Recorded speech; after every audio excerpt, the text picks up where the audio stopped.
live. So once again, if you're joining us, welcome to the Ref Room. I am Scott Smokin SIlz along with Brad Baumruck, and our very special guest today, the legend from the NHL, Mr. Mike Brown, joins us. What's going on, Mike? Oh, not much. We dealt with a little bit of adversity there, but it looks like we're up and going. I can hear you. It's live. That's all I can tell you. And they pushed an update out to us for the audio portion, which is Loopback, which we use in order to make this thing run. And so I guess it absolutely needed to be updated. I was actually doing my best to pay attention, but it was hurting my brain trying to follow along. And I was thinking, how am I going to answer any questions when it's going to be like this the whole time? No, we should be fine. They should be able to, if you guys are out there in the comments, let us know if everything sounds good now. It should be working. Everything should be just fine. So we've got a really exciting show today. Mike doesn't normally do these things. I know he's told me because I've tried to get him before, and he finally caved to pressure. And so we've got the legend himself right here. And it is November, and I don't know anybody that has rocked better mustaches in his lifetime than Mike Brown. So we're doing our best here. I've got like 10 days worth of growth here, Mike. What do you think? That's like overnight for you, I'm guessing? No, mine doesn't actually grow that fast. It just grows thick, and I keep trimming it so it can get a little thicker and keep it tamed. Yeah, well, we're going to show some pictures of some of those Movember mustache moments from Mike as we continue here. I'll tell you what, Mike, since it is Movember, break that down for us as an NHL. The NHL always had Movember. Tell us a little bit about the history behind it and, the benefit of it as far as charity. Well, Movember is, and I know they've changed it, but it was when I was on board in Toronto, and I did a lot for the Canadian Movember. It was men's mental health, and I know they changed to just mental health in general, and I think they added a few things, and I know it's for prostate cancer. But for me, I came in with a mustache in Toronto, and it just hit the fans differently. So for me to have a mustache, and I always looked at it like this. So in hockey, you only have a helmet on, and you got equipment on. The only thing that fans can see is your face.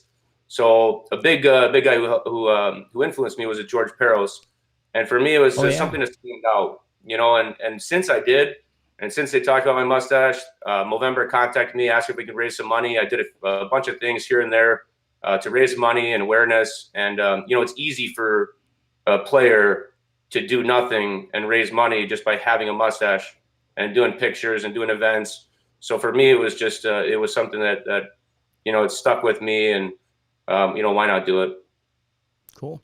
Well, let's take a look at a few of these pictures that we've got. I'm going to share some screens here because we have the Toronto look, which I really liked. Mike likes this one down here where you can see the mouse, which is let's see if I can bring that one up.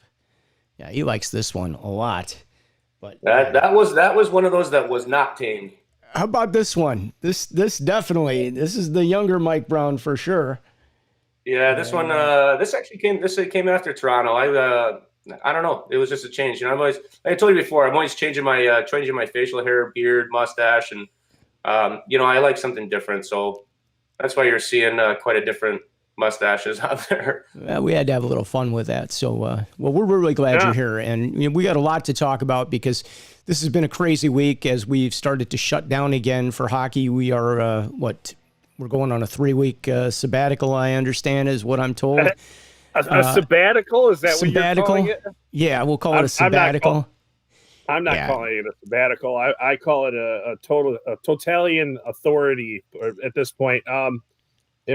Scott, you've been the one that's been a little more vocal on this show, and right now I'm starting to get a little more vocal. And I got some kids that are playing, and I know Mike just in the pre-show was telling me that he has kids around my age, as my kids, and I'm kind of sick of being the parent that has to sit outside. Which, Mike, I know that you're probably a fan of that every once in a while, but with all the parents outside, but I'm sick of this. Like, I don't understand why we go forward, we go backwards. We go forward, we go backwards. You can eat in a restaurant that's out in a tent, but you can't eat in a restaurant that's in a physical building. I don't understand. I mean, gyms are getting a free pass right now. They're going to stay open to 25% capacity. Why can't we play hockey? The surface is 85 by 200. Why can't we? There's only 10 people out there. In a big building, no less. a giant building. That's right, with high roof. So, yes, yeah. Well, unless you're in Barrington, Illinois, and it's a very low roof, but not to trash them at all. Exactly, but it is crazy, and I don't think they're doing anybody any good personally. I mean, people have to live their lives. We've got to deal with what we've got to deal with. If you choose to not want to do it, you don't have to. We're not forcing you to go play. Nobody said you have to go play. If you don't feel comfortable, stay home. That's fine. I mean, what's your thoughts, Mike? I mean, you've got kids, you work with young players all the time. Are you able right now with what's going on now? Are you technically a gym? Because Mike tell us a little bit about your business. Mike has a training and performance business for athletes. So are you considered? I'll touch on that other issue first. That training, that's for Zoom. I'm going to do some online training based on what's been going on. But when we first got into this COVID thing, I saw when we came back, the problem was the kids were getting cooped up at home, and when we came back and we had the first session back on the ice, you can see the smiles, you can see like what it did for mental wise for the kids. When they came back on, it had some structure, they had some fun, they got a good sweat, they were with their peers, and I thought it was great. It was something that you knew it was missed, you knew it was needed, and now, like you said, going back, it's like you give it to us, you take it, you give it to us, and take it, and it's it's sad to see that we can potentially go back to that same thing, but on the other side, there's always a light at the end of the tunnel. A light at the end of the tunnel, knowing that when they come back, it's what's needed. So it's just sad to see that the people that are, like we talked about earlier, in a certain situation where they have a chance to make it in a higher level, or if they're on a bubble, or they had a good season the year before, and now it's now they're shut down and kind of thrown away. But it's, for me, I'm glad I'm not playing anymore, to be honest. But it's hard to see, and it's tough to see as a coach. And like you said, Brad, I got 2 kids. I want them to play. It's right. It's a tough situation. But I think it's even tougher from us as parents that played and still are participants in the game, because we're in our 30s, our late 30s. We're getting to that crafty middle-aged veteran guy level. Let's put it that way. And I love that my kids are playing, and I want to see that. And it's something that I love to do still to this day. So I just find it to be terrible that we can't do that with our kids or share it with them right now. Man, it's a different time. Well, they're losing out on so many benefits of being around other people. I mean, this is going to get tough for this generation. Losing any kind of social contact with people and losing social skills. Sometimes it's already tough for kids at that age to begin with.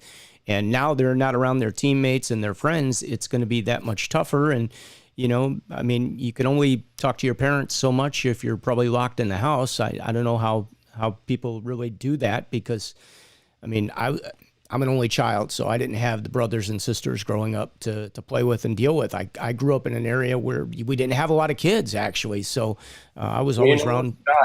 Scott, you know what else is different too, is that you're only limited to the time at the rink. You're only limited. You got to get dressed at home, and you only have limited time in the locker room. And I think the biggest part of hockey is going to be, it's the peer side of being in the locker room with your buddies, joking around, learning different things as a kid, as an individual, that they're missing out on as well.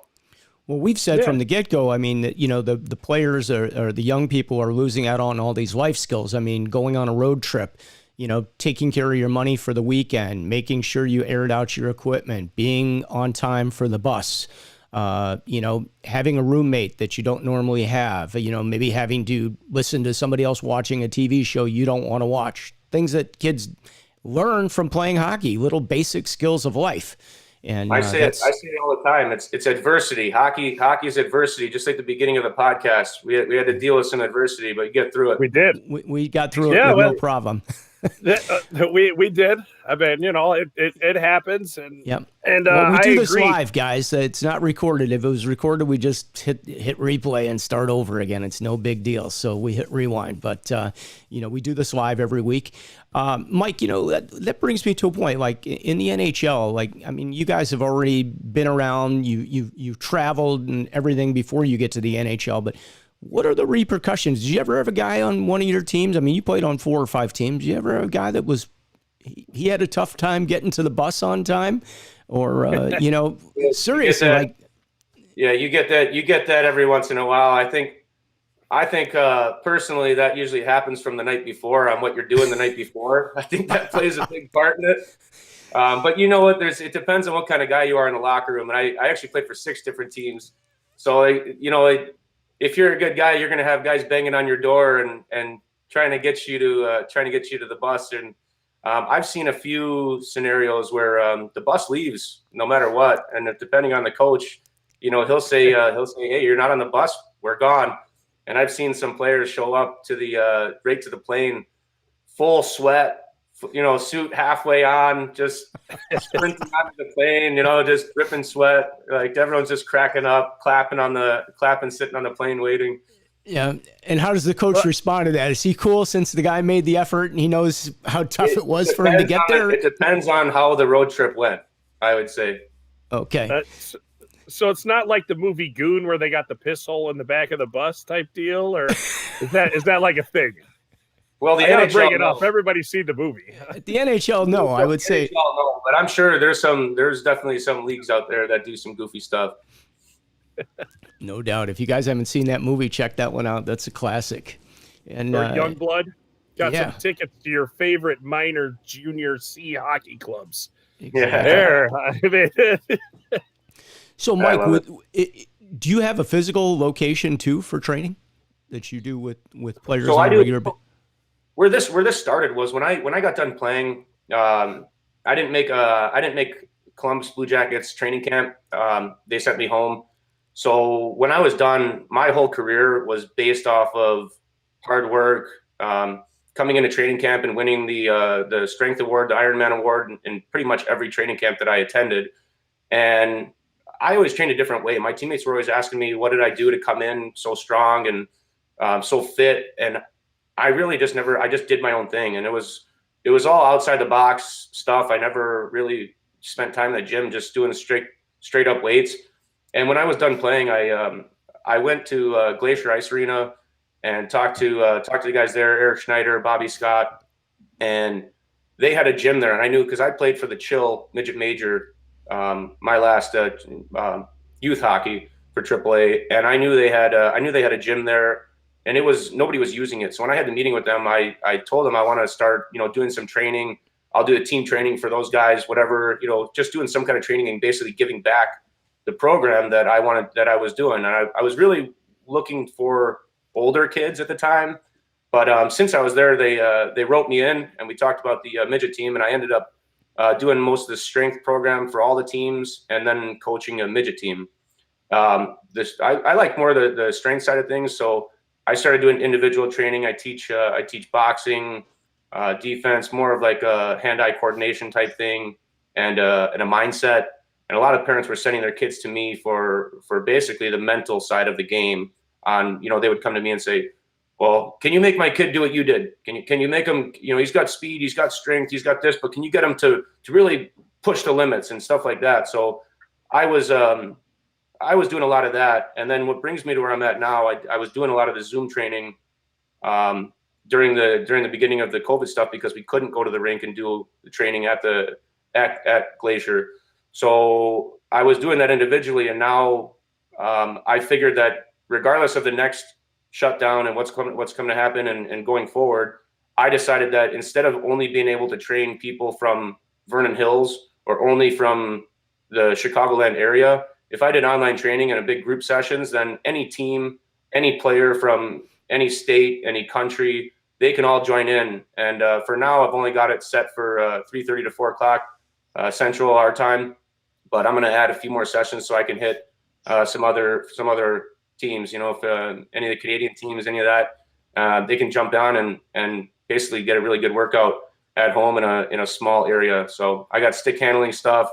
Most men, I'm not a big stick handling guru, as you can see the way I play the game, but it's going to be more for the jumping and the endurance and conditioning side of things when I'm doing it.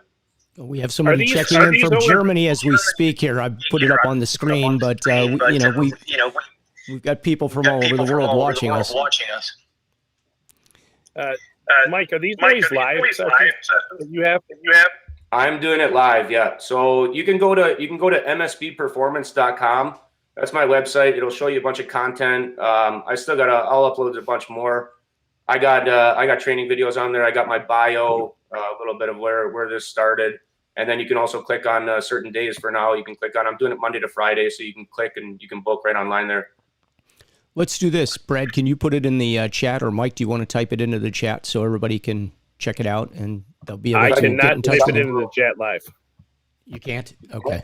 All right. I can go put it. We'll put it up afterwards. We'll make sure we put the link up so everybody can check out Mike and find out how to get into his classes if you're interested in doing that. You got my email on the website too, so it'll come directly to me. If you got any questions or you want to talk, I feel free, open up for any concerns, questions. So Mike, you played for 6 teams in the NHL. Did you have a favorite team that you liked playing for the best? I was just asked that question on I think it was Facebook.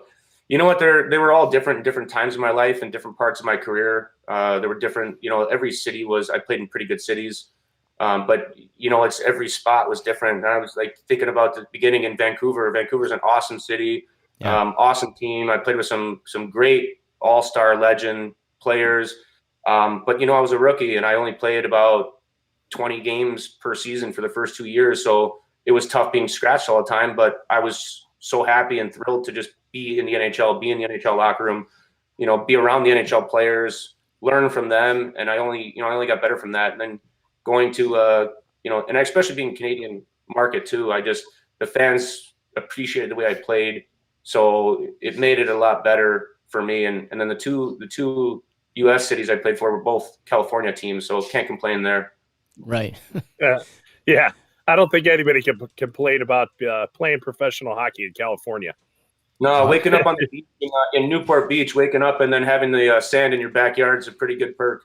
Yeah, I think Gretzky used to like to go to practice with the top down. I think he dug that. So. Oh yeah. You know what though? It's honestly it's a game changer, because when you're stressed out all season long and you're a player like me and you're fighting and you're beat up, there's nothing better than at least getting a couple hours in the sun. And I think it's either the vitamin D or just not being cold. It elevates your mind for sure. And I noticed a big difference. But you looked awfully good in that Toronto Maple Leaf uniform for a long time. I really liked you when you were playing there. Yeah, I enjoyed Toronto a lot. You know what? That was. I don't want to give favorites, but you know what? I really enjoyed Toronto. I like the city. It was similar to Chicago. I had some pretty good friends. We had the team, the Maple Leafs at the time. We weren't that good, but we had everybody on the team that were pretty similar in age. So we all had a good time, and I enjoyed the fans around me and all the people what they were saying. And it's funny you brought up that Movember thing, and all I think about in Toronto was Colby Armstrong. He had Twitter, and he was a big Twitter guy at the time, and I had no idea what Twitter was.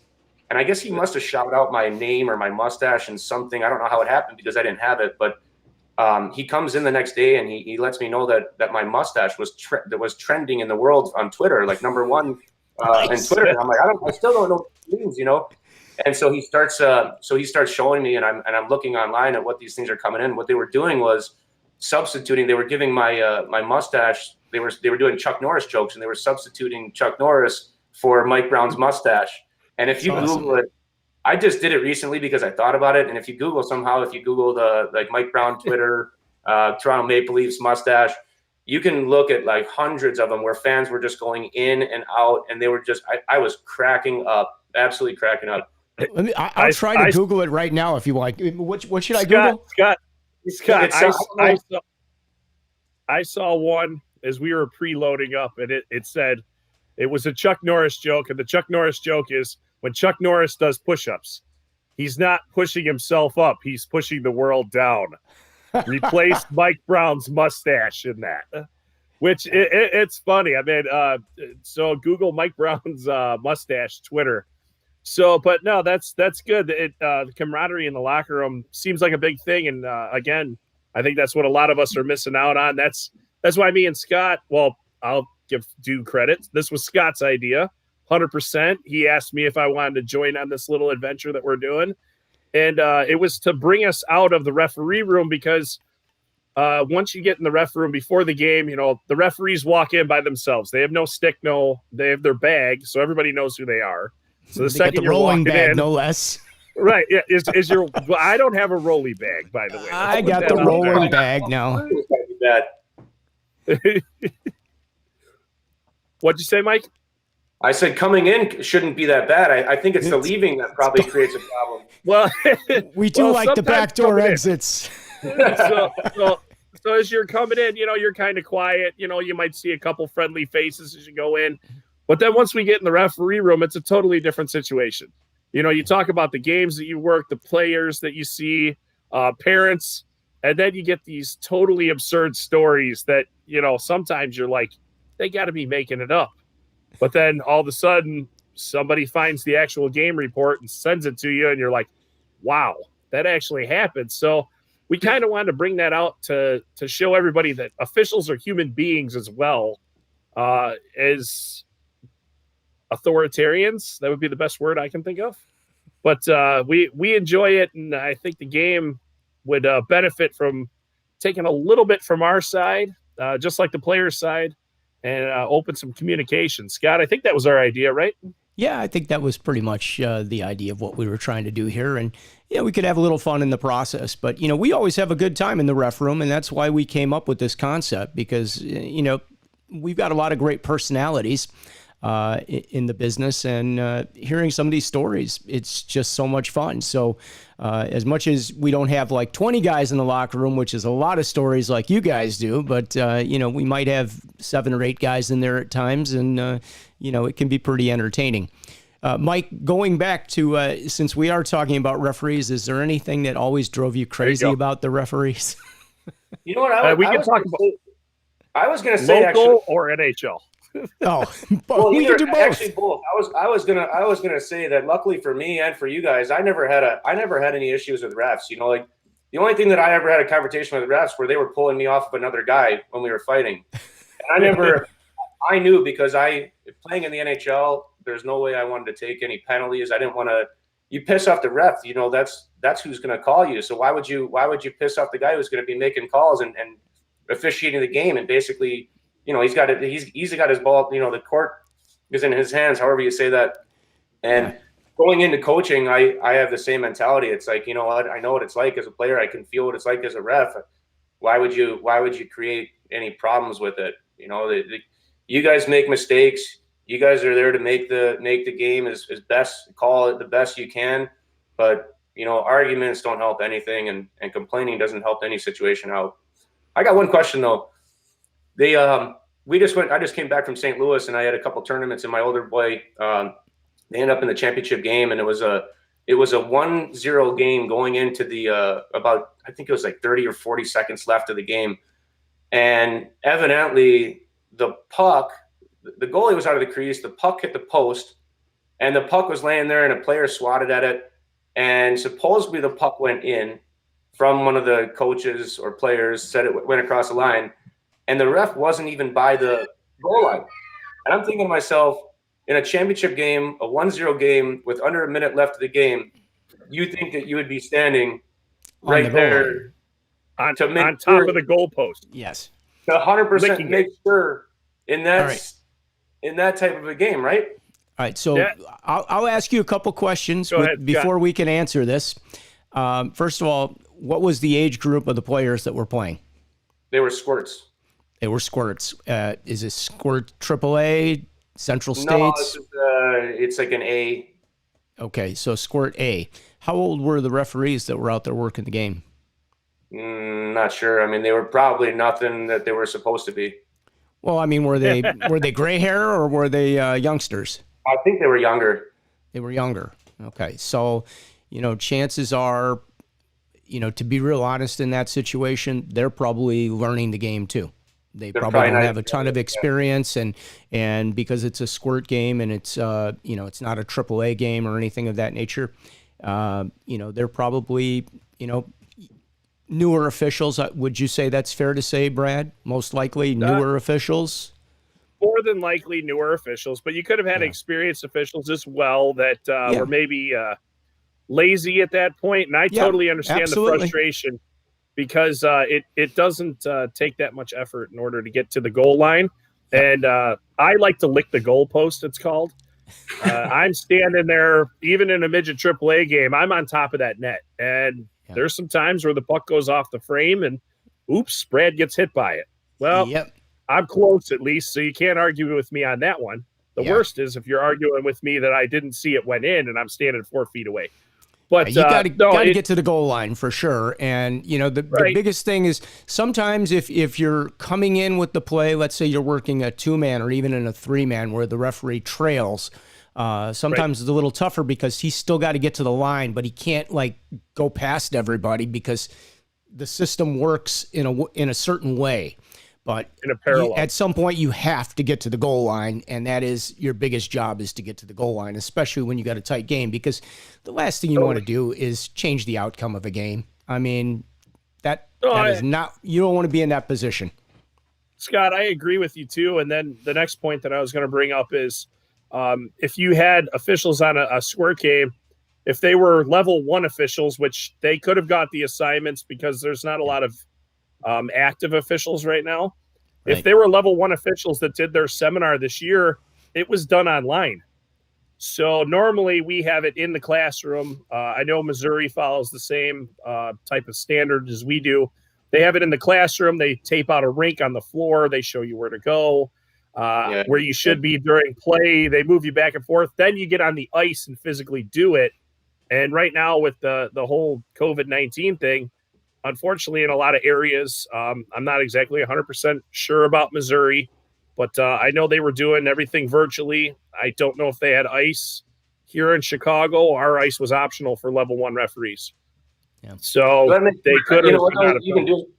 Even putting this out there for other people, I think it was good for me to mention that because you get a lot of parents, even at that level, that think that way, that are going in and they're so pissed off at the outcome, and I'm obviously not pissed off if things happen, but I'm just bringing it up. Yeah. But I was I brought that up. Parents going into those lower the lower teams, the lower levels, and especially in this case like this, you're not running into a fully blown ref who's gone through everything yet. So you got to expect that. A lot of times the refs will say, this is very popular to say in men's league, if you want better refs, play better hockey. True. Meaning if you want the NHL ref, you got to play in the NHL. So, guys have to learn. I mean, even if the guy's a level 2 referee, that means he's got a season under his belt. He's probably done 30 or 40 games, maybe a little bit more, and he's in his second season. This has been kind of an abbreviated season if they're working. Nobody's working on a daily basis. I mean, during the season, typically we probably skate 6 days a week. Some weeks we're skating 7 days a week. You might get 2 days off in a month and you're doing multiple games if you're putting in for a number of games. Now, not everybody does that many games, but a lot of guys do, and they stay really busy. So you're in good shape. You can get up and down. You know what to look for. Everything just kind of seems very natural, just like as an NHL athlete, you'd be skating, 1 or 2 times a day and the passes come and it's no problem picking up a pass that's bouncing because you do it all day long. And it's the same for the refs. So that's, right now you don't have that situation because they're not getting as much ice as they're used to. Makes sense. Scott, that bringing that up, Scott, I haven't skated since August, and I officiate between. That's why we show from the neck up. See, that's why it's from the neck we up. We definitely don't want anything lower. No, I officiate 250 to 300 games a year, and they're all, let's say U16, U15 and above, so Bantam Major and above. And sitting here, which I won't lie, I've been sitting here a lot, but it's difficult. You'll have to jump on my Zoom training. Yeah, I don't, Mike. Can we have like a special one where I only do like 50% the first time? because I don't think I can And the survive second time, the and whole the second, one. I know. I'm afraid I would be in worse shape afterwards. Well, just going back to that, I skate a lot, and it stinks for all of us, and the parents are going to have to definitely retrain their brains at the beginning of next year, because the officials are going to come out totally cold. The players have had a year of practice, it seems, right now, the way that we're going, and the officials are going to come out cold. It's going to take a little while. But on top of that, though, Mike, going back to your Zoom training stuff, since we got back into it a little bit, what can us middle-aged guys be doing in order to stay in better shape, even if we're, sitting at home, working from home? It gets a little lazy. You don't want to get up and get dressed. Like, what are your suggestions? A little free advice, if you will. For me, it's about staying active. Just don't take the easy route. Like when there's times to even just walking upstairs, and taking shortcuts, I'll just do extra. But for me, it's actually a funny thing. If you go back on my, and I think I have quite a few on my website, but if you go on my Instagram or Facebook account for MSB Performance, you'll actually see some really funny at-home workouts where I took it to the next level. Where I was doing, I put on some funny outfits, and I was just doing stuff that you can actually do at home. And when I showed them, I showed a beginner and an advanced stage of it. So there are so many things that you can do in place, and some of them I was on the couch. Just little things here and there. But for me, it's more about the form. It's more about the technique and the proper way that you're going to actually do the exercise, rather than just saying, all right, I'm going to do 100 push-ups, and you're going to do 100 bad push-ups compared to, let's just say, doing 5 or 10 perfect push-ups.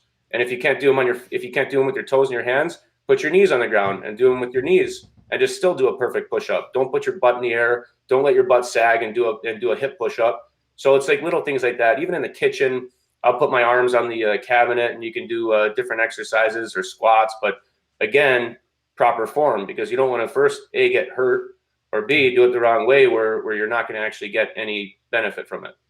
So I actually saw one of your videos. Wasn't it like a pumpkin chucking contest? That was like beast mode, okay? Like Mike Brown gets this pumpkin and has to throw this thing like 100 feet in the air. And I was like, this is why you don't want to mess with Mike Brown as an NHLer. That wasn't one of my workout videos. What's funny about that is this dates back from when I played for the U.S. national team. And we had to go outside, and we took med balls outside, and we had to throw them up and overhead behind your back. And guys would throw them up, and they would get to about half to the wall. And I knew I can throw it way higher. So I looked at a couple of teammates that were throwing balls next to me, and I said, hey, watch this. I'm going to throw this over the roof. And I threw the ball, and I threw it over the ice cube in our rink that we were playing, and the ball just disappeared. And everyone's like, holy cow, I can't believe you just did that. So I knew I had some pretty good strength from that. We were 16 time, and I knew I was pretty strong then because I was beating all the records there. And so when I came back, and last year I showed up at the place that was doing pumpkin chucking, and I get there, and I'm like, you mean that they're going to throw the pumpkin the same way I throw my med ball like that? And I got up there, but I was about 30 minutes too late to the competition, and the bar was still set at the highest record, which was at the top. And I took one of the pumpkins and I just threw it over my head, and I cleared the bar. And a couple of people that were standing there go, where were you an hour ago? You would have won the competition. And so I had a full year to think about the next year of going to pumpkin chucking. And it's at Nico's Red Mill Tavern, if anybody's wondering where to go for it. Great place. There you go. So I go in the competition this year, and I ended up getting screwed, if you want to call it that. So I go in, and the competition was you throw all day long, and you got to have a certain pound pumpkin to be in the competition, and you throw it, and you pay your money to throw the one pumpkin, and it was supposed to be the top three bars of whatever you're set at go for a championship with a 20-pound pumpkin, and all three of those players will go. All three of those guys will throw. And so I threw the beginning, and I set the bar all the way at the top, and I must have been, too cold or fresh, and I didn't make it. It was at 24. And so a little bit later on, I just wanted to get on the board, so I set it at 20, and I cleared the 20. And then I think I ended up going to the 22, and my 22, I cleared the 24 all the way over the top, but I was set at 22. And so I was like, I'm fine. No one was even close. I think the highest one was 16. until the last 10 minutes of the competition. This beast comes in and he throws it at 24 and he chucked it over the 24. And I still looked at it like we had a few minutes left, but I'm like, whatever, I'm still in the championship. I'll get in a beast mode and I'll beat this guy in the championship. And as soon as he threw it, like 5 minutes later, the band gets on stage and goes, all right, we're going to announce the pumpkin chucking champions. In third place, we got so-and-so. And I'm like, no way. I still got to beat this guy. And so it was already kind of late. So I just said, all right, fine. I'll take my second place. Yeah, it was pretty cool. You guys will have to check that out. It's online. I think I saw it on your Facebook page, if I'm not mistaken. So if you guys get a chance, check it out. Pretty fun. If you scroll farther back, you'll see some at-home workouts. Awesome. So, Mike, we kind of talked about like your NHL career, who your favorite team might have been playing for, but do you have a moment that just stands out in as you look back over the 6 years? What was probably the greatest moment, the one thing that you cherish the most as being an NHL player? Just meeting the people that I met, playing at that level, playing with the certain players. I mean, just being there, it's like a lifelong dream to play in the NHL as a kid, as a hockey player. Every hockey player, they wish they can play in the NHL. It's their dream, and that's what my dream was. I never looked back as a kid. I just said, I'm playing the NHL, I'm playing the NHL, I'm playing the NHL, and I'll do anything it took. So for me, it was just it was the experience of being there. I got the benefit, the pleasure of scoring a goal with every team that I played on. So I have a first goal puck for each team. That's cool. And I didn't score many goals, so that was pretty cool to actually have a goal. I look back at just little things like that. Scoring my first goal, I can still remember scoring my first goal, having my first fight, playing in playoff games. Like it's everything just stands out in general. But for me, it's even the players, just knowing that I played with some of these all-star guys that are really cool guys too, that are real good, down-to-earth people. And, that's what I take out of it. And then just experience, and I can give back to that. If I didn't play at that level and I didn't go where I went, I wouldn't have the knowledge to give back now. I wouldn't have as much as I have now. Now, you played with Ty Domi, right? Ty was on your Toronto team when you were there. Or was he already gone at that? He was gone. Okay, I thought maybe at one point you guys were there together. Well, who do you think was, like, if you had to go up against somebody, who was the one you really didn't want to go up against? Who do you admire would be the question. Yeah, Scott. That would be a better way of putting it. Well, I mean, I look back at my first NHL game and Derek Bugard. That was a guy where I hated to go into Minnesota, even though I got called up. And the reason why I got called up, and I'm thankful for that, is because something happened with Vancouver and Minnesota, and someone slashed Koivu, and they didn't have any toughness on Vancouver. So I got lucky enough in the right spot, right time, that they called me up for a little bit of added toughness. Well, when they called me up, I'm like, oh my goodness, I got to go. We got Bugard. Like, I don't know what I'm going to do here. And so before I even thought anymore, I got pulled aside by the assistant coaches and said, listen, you are not here to fight Bugard. You're here to just play hard, just play your game. Don't think about it. Yeah. But, and I just, that's a guy who was just a big guy. And sorry for his, that he's gone. But, I never fought him. But I think for me, my hardest fight was my mental self. And I usually answer this question with saying that my hardest fight is myself, because I was so hard on myself to win and be good at it, and stand up for my teammates and do it right. And I always trained in the summer, MMA and boxing, and I did a bunch of that stuff just so I can at least add that to my game. If I'm going to do it, I might as well do it right. But I always critique myself the most. And I fought some pretty tough guys, but no heavyweights, like no crazy heavyweights, really. Yeah. Well, looking back, like, the game has changed a lot nowadays, and do you think it's changed for the better, where we've taken a lot of the fighting out of hockey as opposed to the accountability factor and keeping players safe out there? What's your thoughts on that? Yeah, I think it's moving in the wrong direction, to be honest. I think it controls the game. There's, now if you have no repercussion of going and hammering someone at 1,000 miles an hour and putting them through the glass with no one coming at you, you're going to do it. If someone's got their back turned and they're in a vulnerable position, and if you tap them, or if they're a star player, you're thinking in the back of your head, like, people are going to come at me the rest of the game. Something's going to happen. I'm going to have to deal with this. And I think if you don't have that, you got guys that are just going to be absolutely killing people with nothing, for no consequence.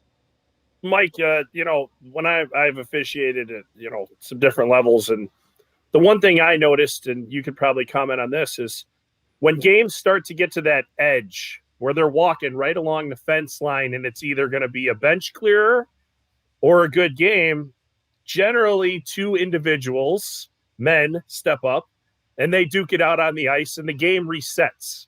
Then we're able to play a decent hockey game again because now everybody's gotten off that ledge and now they're just going to play because now they know that two gentlemen have now stepped out there, beat the crap out of each other normally, gone to the box, but they're still going to come back out there in 5 minutes and you could be next. Is that a good way of interpreting that? I think that's a great way. I think you got it right there. And most of the time that works. Most of the time that works, but I think sometimes it depends on the teams and it depends on the rivalry. But you'll still just get a next couple of guys to duke it out. You know what? If that's the way it is, it's not sticks and bad hits and that. You're fighting because you're allowed to fight, and it's, hey, if there's animosity, there's animosity. You can't help that. Well, I think the best deterrent is also with that is now you don't have guys two-handed each other in the head because, hey, I hit you in the head. Who cares? They're going to throw me out. I'll see you next time we play each other. I'm probably not playing you the next day anyways. So what's the difference, But if there's a guy that's there that's going to clobber you right after it happens, or even worse, jump off the bench, which is a very interesting place to be as an official when guys start coming off the bench. But I think it's a big deterrent. And, I think the game is moving a little bit in the wrong direction because if you look at Sidney Crosby, he's had how many concussions, and there's really nobody to stand up for him half the time. Guys are taking liberties at him because you can. And I don't know how you have guys making that much money, but yet they're open targets basically. Wow. True. Man, that's a problem for the league. That's a league problem because they need to protect their stars. I mean, it's just like football. You got to protect the quarterbacks. They're paying them, a fortune.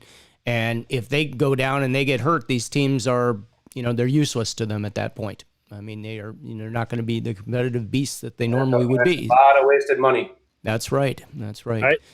I agree. Hey, Mike, this is something that I noticed. How friendly were you with the other fighters on other clubs? I mean, a lot of the times I'll see guys and they're buddies, and then the second that war paint comes on, they throw that jersey on. It's a totally different animal. Can you explain that to everybody? So I never looked at any fight or individual in any bad way. I never had any bad intentions.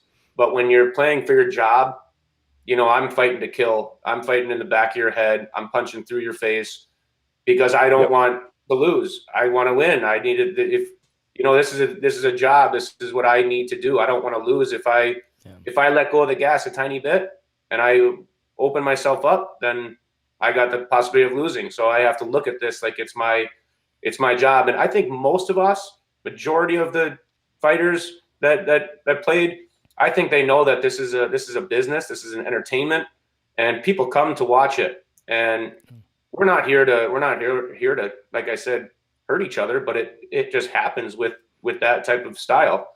So I always looked at it that way, and I never had any issues with any player. And there were a lot of guys that I fought numerous times just because, back when I started, we played your same division. I think it was like eight times, something like that. I mean, it was a lot where you were just playing. And I, as an up and coming rookie, I played those teams that were all tough teams. So you were facing against that same guy every time. He was hitting your guys, I was hitting his guys. And it just happened that, it's just like we knew that it was going to happen every time. Well, as a referee, and, let's say you're involved in a fight, what did the referees do in order to avoid getting clobbered by one of you guys? I mean, was there an unwritten rule, obviously, that like once they said that's it, you guys both knew that was it. It didn't continue because, with youth hockey, if you have somebody that's trying to scrum or whatever, you never know what's going to happen because there's no unwritten rule like, oh, okay, the referee said that's it. they don't quite always listen to you. So, what happens in the real world, like at the real NHL level where you guys are doing this all the time? Tell us how that works with the officials when they come in there so that they're still safe too.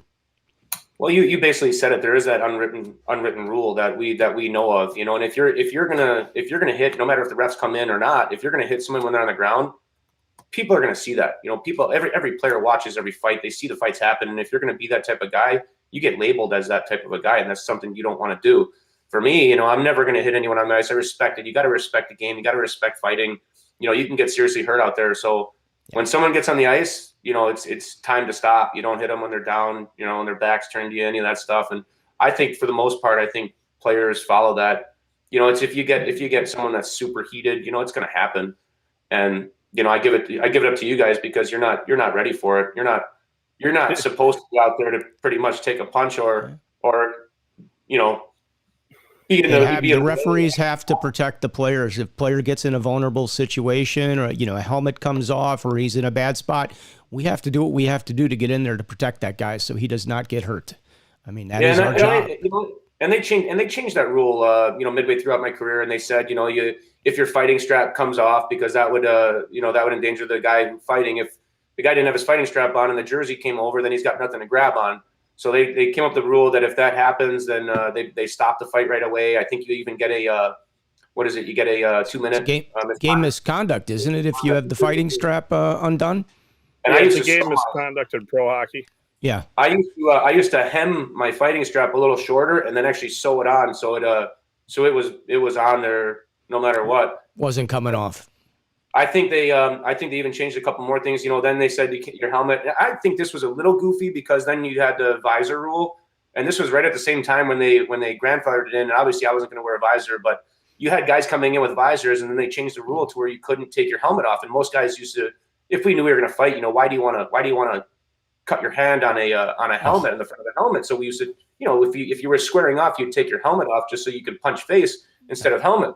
So they came up with that rule where you couldn't take your helmet off. If your helmet came off, the fight was going to stop. Refs were going to come in. So that was another thing. And that's probably where you guys were probably going to take a lot more punches because we're used to still going, even though the helmet comes off and the jersey in that case too.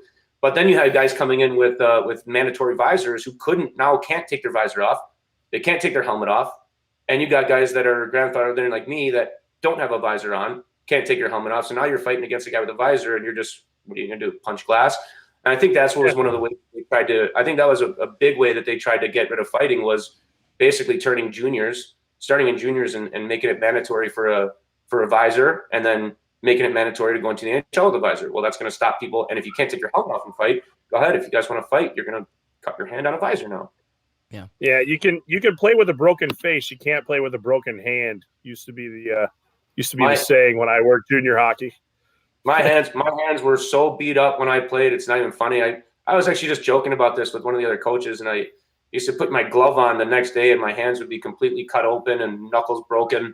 And I'd just be, you get that initial burn when you put your hand in your glove, and it takes about 5 minutes, and then you try to grip your stick and make a pass, and then you can't shoot in practice, but you got to make it look like you can shoot so that you're not on the lineup the next game, and then you get enough adrenaline during the game that I don't care, but. What also sucked was you couldn't put any, if you fought, you couldn't put any tape or Band-Aid on your hand. Your hand needed to be completely bare from the wrist up, or the wrist down, I should say. Yeah. And you had to play with cuts open. Otherwise, when you took your gloves off, if they found out that you had a piece of tape on, and I think that was because of, I think that's actually because of slap shot, if I'm not wrong. Every they have a roll of quarters in there.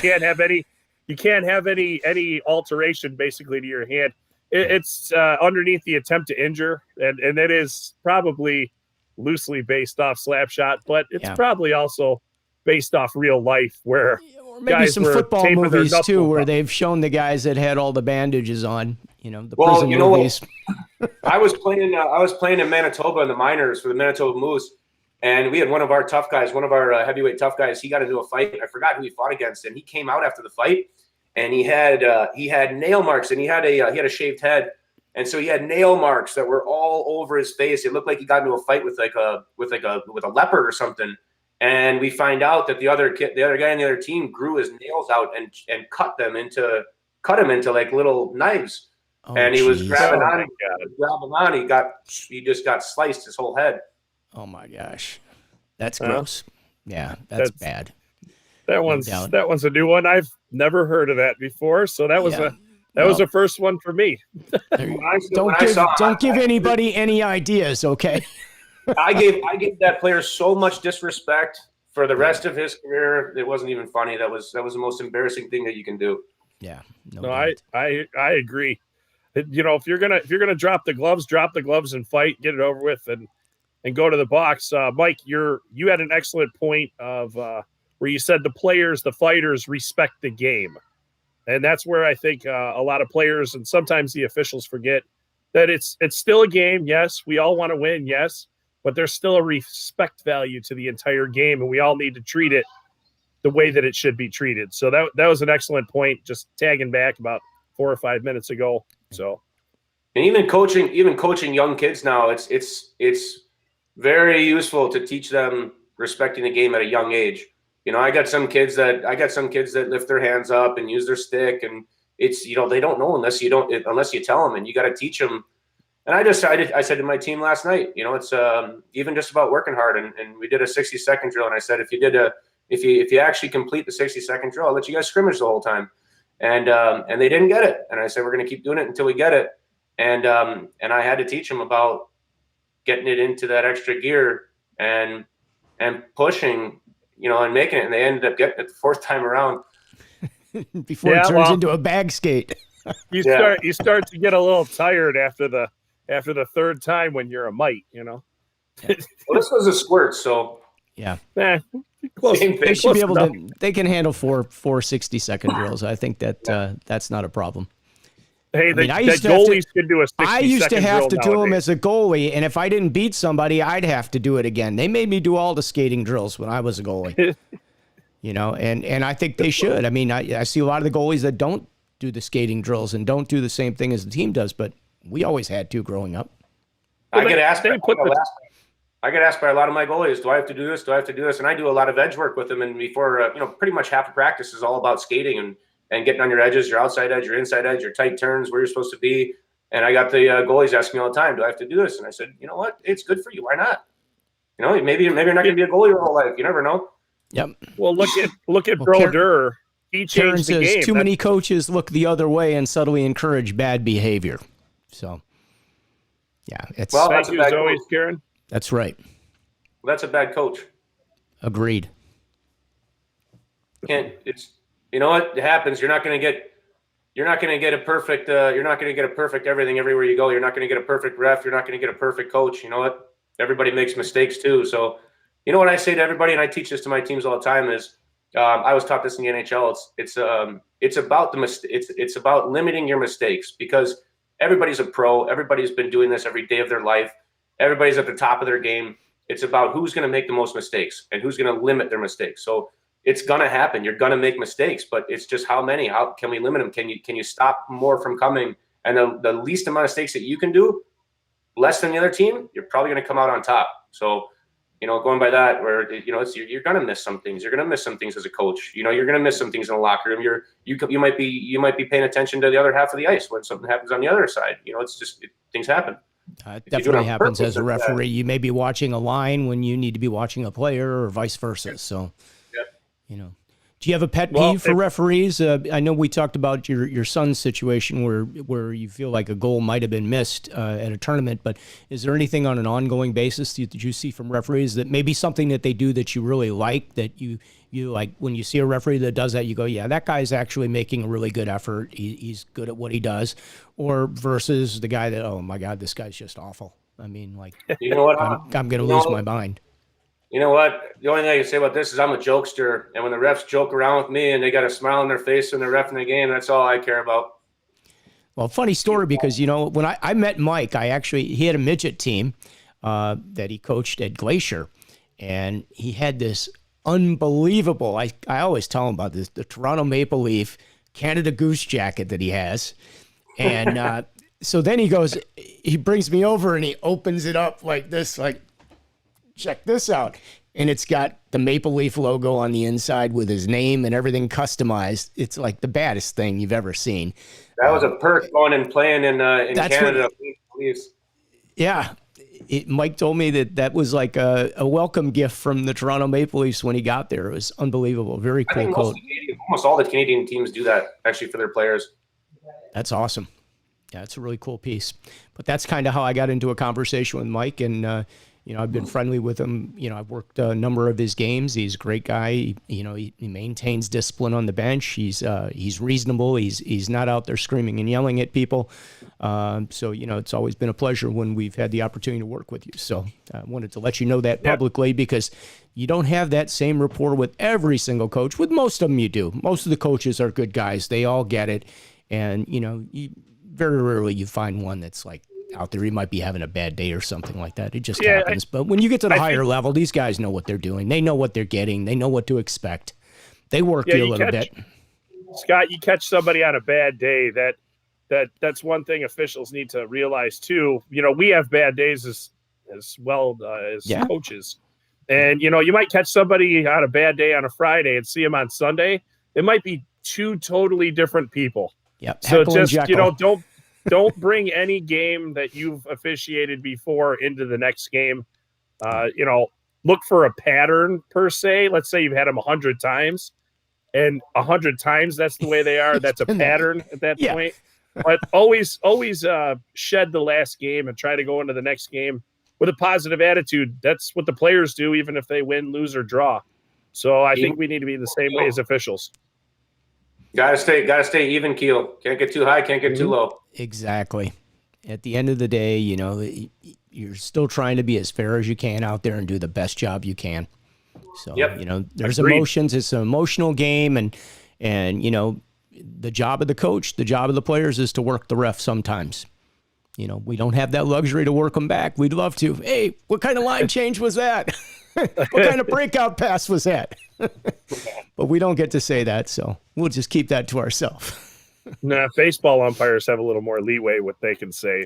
Yeah. So if you've ever heard some of those conversations, they're quite interesting. They would be entertaining, no doubt. The high road. Yeah, exactly. And you know what?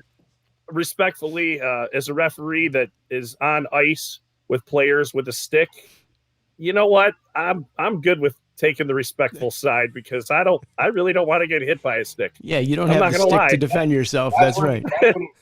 That's one of those things about respecting the game, though. I got to teach those kids that it mightn't squirt, especially at any age, that your stick is not a weapon. And if you're not, you should not be playing hockey if you're even thinking twice about that. Yeah, I've had a couple penalties I've had to impose on people that took that stick to somebody. I had a midget game, not last season, the season before. Guy basically tried to break the stick over the guy's shoulder. I mean, it was ridiculous. It's a match penalty. I called it. I mean, can't have that happening out there. But, stuff does happen. Guys are in, they get in a situation and they do something stupid. They have to learn. Agreed. Yeah. All right, Mike. Well, I really appreciate your coming on the show. I have one more question, actually, for you, since we have a lot of the refs that have a little belly fat sometimes. What is the number one way, the best way for these guys to get rid of belly fat? A girdle. I mean, do your simple workouts. Let's start with a couple sit-ups, even a plank. Starting with a plank, you can go from your knees, like I said, with those push-ups. And if you can't go on your toes and your hands, but just make sure that when you're doing a plank from your knees or any of that, that you keep your body straight and just work your way up. You can start with let's say, if you, depending on what your level's at, start with 10 seconds. Just always constantly either do the same or do more, and strive to do more the next time, and keep the proper form. So keep your body straight, keep your shoulder blades back. You can start with your plank. You can do your sit-ups, and even just walking, treadmill walking in place, jogging in place, or better yet, outside. But if you can't and you're stuck inside, then any of that stuff stationary is totally fine. And you can find a warm-up sequence that I have that actually I use for a workout sometimes. That's pretty easy, and it actually makes you I should say activated, so that you're stretching in the same time that you're working out. Great advice. I appreciate that. I will definitely take a look at those videos personally. What's the website again, Mike? You might want to. Why don't we give Brad that website address so he can go look at those videos? Yeah, exactly. What's the website again? So I can go, put it up on the TV and check it out. It's what's the website? It's msbperformance.com. msbperformance.com. There you go, guys. Check Mike Brown out, and sign up for his classes. Great way to get in shape. Mike, thank you so much for being a part of this today and taking time out. I know that you don't normally do this sort of thing, and we really are grateful that you would do it with us. Thank you. And, 100%. No problem, guys. You're welcome. We do this every Wednesday, guys. We do it at noon. If you haven't hit the subscribe button, please hit the notification button. I think next week we are right at Thanksgiving. And yes, we will be here. We've got a special show planned for next week because we're going to talk about give-backs within the hockey community and things that you can do and things that the hockey community is very committed to. And rumor has it we might even break out the bad Santa sweaters for next week. Is that right, Brad? If we work the phones correctly. Yes. I think that might happen next week. So we'll get you guys to tune in to check that out and find out. We'll see what kind of a surprise we have up our sleeves. Literally. All right. So, literally. Literally. All right. Well, Mike, thanks again for joining us. Thanks for doing this. Good luck. Continued success to you. Always great to see you around the rink and share moments talking. Brad, you have a great week. Guys, stay safe. You too. Sounds good. I'll see you guys at the rink somewhere. What's that? Yeah. I'll see you guys hopefully soon. Yeah, hopefully soon. Hopefully soon. Soon is right. Yeah. I know they've shut down interstate hockey on the East Coast. They shut down the Ivy League is not going to play this year. I wonder what this is going to mean for the NHL. Do you think we're going to have an NHL season this year, Mike? You know what? I have no idea. The only thing is all rumors, right? I mean, I don't see why not, but I guess that if they're not going to make enough money by opening up the arenas, then they're not going to make. And I've heard that come out that some of the owners are saying that they're not going to make enough revenue because we don't have TV deals like football. Yeah. So no matter what, even if they're playing without the fans and without the concessions and all the sales and stuff, they're not going to make any revenue. So why are they going to play for basically losing money? Yeah. Well, last year with the Stanley Cup taking place recently, I understand that really it was based on a TV deal for like $250 million. What do you know what the TV deal is with the NHL? I mean, was that they just had to get that one done, but moving forward, it doesn't mean they have to get this one done. Is that right? I have no idea when it comes to that. I think which was smart, they got it done because as a hockey player and as a fan, you want to see the season end. And no matter how it happened, at least they made it end and they got a winner out of it, whether it was a different way or not. But at least this time they're not starting and they don't have to finish it. So if they just delay it, you're going to ruin a lot of guys' careers and stuff like we talked about in the beginning. But at least they're not, nothing is began. So they can shrink it. They can do whatever they want. We've had lockout seasons. We've had short seasons that we've out. So you never know what they're going to do. And I'd be curious to see though. All right. Well, again, Karen put up for your business here, the msbperformance.com. So you guys can check that out. I'll put it up one more time on the screen so everybody can see that. And that way it'll be up here on the replays. Don't forget to check out the replays. Comments, then. Yep. There you go. So, again, Mike, thank you so much for being with us. Have a great holiday. Happy Thanksgiving. Happy holidays, all that good stuff. And we will see you guys again next week. Anything else, guys, before we go? Nope. All right. That's going to do it on behalf of the Ref Room. Thanks again. Our special guest today, the NHL legend, Mike Brown.